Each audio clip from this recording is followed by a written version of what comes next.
Congo-Brazzaville. Et malheureusement, à cause de la guerre civile, j'ai dû quitter mon pays. Donc je suis arrivée en France, j'avais à peu près 5-6 ans. Donc à l'âge de 12 ans, j'ai été placée à l'aide sociale à l'enfance par le juge suite à des maltraitances familiales. Et donc j'ai passé de mes 12 ans à mes 19 ans en ce qu'on appelle dans les foyers. Et c'est vrai que c'était pas toujours très évident parce qu'il fallait apprendre à se détacher pour s'attacher.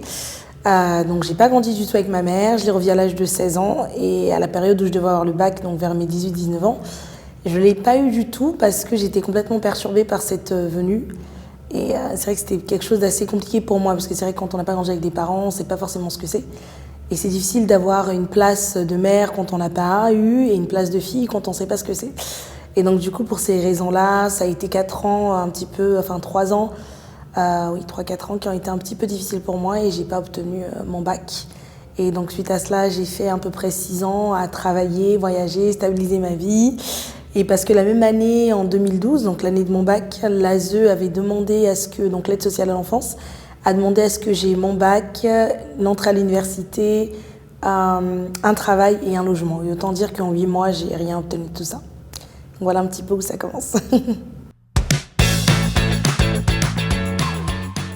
Et donc en 2017, j'ai eu l'opportunité de faire un BTS assistante de gestion PME avec le Greta. Il faut savoir, quand on a 3 années d'expérience professionnelle, on peut prétendre à faire un BTS en 1 an que j'ai obtenu.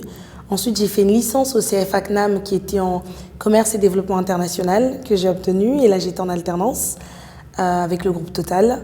J'ai ensuite fait un M1 en conduite du changement, toujours avec le CNAM et aussi de Paris. Où donc c'était une promo où on n'était que 15 élèves par an qui prennent, donc j'ai été acceptée.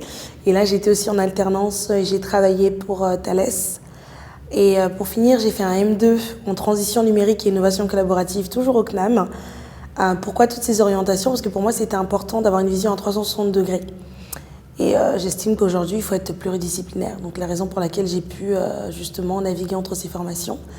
Et donc mon dernier master au CNAM, c'était justement transition numérique et innovation collaborative. J'avais besoin d'avoir de la digitalisation, c'est ce qui manquait cruellement à mon parcours. Et actuellement, je suis au sein de l'ANSSI Les Ateliers où je fais un master spécialisé. Et celui-là, c'est pour justement ce qui va être création technologique et contemporaine. Et je réalise enfin mon rêve de devenir designer industriel. Suite à la guerre, quand je suis arrivée ici, j'ai fait 14 ans de dyslexie. Et j'étais aussi en particularité analphabète, étant donné que je n'avais pas été scolarisée. Ça n'a pas été détecté forcément parce que j'avais gardé une bonne maîtrise de la parole, mais je n'avais pas les bases du Kant, je n'avais pas les bases de l'orthographe. Et j'avais beaucoup de mal avec l'alphabet, notamment juste aux différents traumatismes qu'on avait vécus et au manque de scolarisation dans cette période-là. Donc j'ai été mise de classe en classe comme ça. J'ai redoublé une seule fois dans ma vie. Et c'est vrai que j'ai dû beaucoup travailler par moi-même, relecture, travailler avec des dictionnaires, parce que du coup j'écrivais et j'écris encore parfois de la manière dont je m'exprime. Donc au lieu de dire empereur, je vais écrire empereur, vous voyez, donc ça fait quelques petites fautes. Et puis en 2017, je suis tombée malade et je suis maintenant en situation de handicap. On a mis plusieurs années avant de savoir ce que j'avais. Notamment, donc c'est un handicap, comme vous pouvez le voir, non visible, donc j'ai des troubles moteurs. C'est compliqué parce que comme il est non visible, il n'est pas forcément toujours compris, il n'est pas forcément toujours accepté. C'est-à-dire qu'aujourd'hui, on veut bien faire des aménagements, mais on ne comprend pas toujours la maladie face à ces aménagements-là. Et c'est vrai que ça a été difficile déjà pour moi-même parce que ça arrive à l'âge de 24 ans. Comme je dis, j'en ai 29. Et il fallait que j'apprenne à vivre avec et à qui suis-je dorénavant. Et ça, c'était assez compliqué. Surtout que j'étais très autonome, je me déplaçais tout le temps. Et puis là, maintenant, j'ai du mal à me déplacer, à marcher. Même les mouvements les plus simples de la vie. Parfois, il faut m'aider à prendre ma douche. Et c'est vrai que c'était beaucoup de difficultés, déjà premièrement mentales, à accepter. Pas dans une fatalité, mais à accepter pour pouvoir mieux comprendre et pouvoir s'en sortir. Et ça, c'était difficile pour moi. Il m'a fallu plusieurs années avant d'accepter cette nouvelle phase de ma vie. Et puis en entreprise, ça reste encore mal compris. Et c'est vrai que c'est agaçant parce qu'on est toujours dans un contexte où on a l'impression qu'on doit se justifier.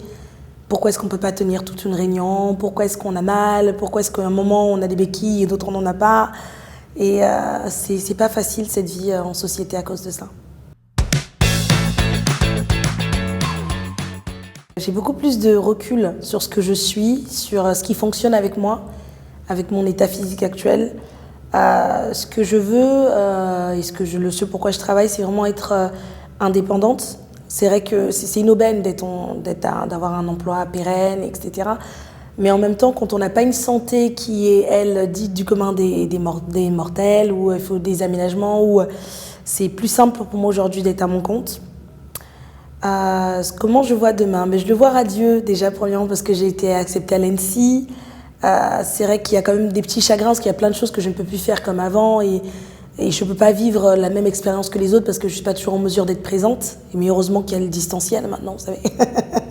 Ça aide énormément. Et ben mon demain, voilà, je le vois radieux, je me vois designer, je me vois auto-entrepreneur davantage, je me vois à l'étranger notamment, dans les pays anglo-saxons, parce que je parle couramment anglais pour le coup. Avant la maladie, je voyageais beaucoup, j'étais aux États-Unis, etc. Et c'est vrai que c'est une autre facette de ma vie, mais c'est quelque chose avec lequel maintenant je suis en mesure de vivre. Et donc l'idée, ce serait vraiment celle-là, quoi. Mais à part ça, je me sens épanouie. Et heureuse de pouvoir dire qu'un handicap, c'est pas une fatalité, que c'est pas une étiquette. On peut faire plein de choses. Je l'ai vu par moi-même. C'est pas parce qu'on peut pas toujours marcher, qu'on a besoin d'aide pour se laver parfois ou même faire les courses, que ça veut dire qu'on n'est pas autant un être humain que les autres. Et ce que je voudrais dire aujourd'hui, c'est croyez en vos rêves et battez-vous parce que vous en valez la peine. Et la santé ne doit pas être un frein. À partir du moment où on sait écouter son corps et on se donne les armes nécessaires pour avancer.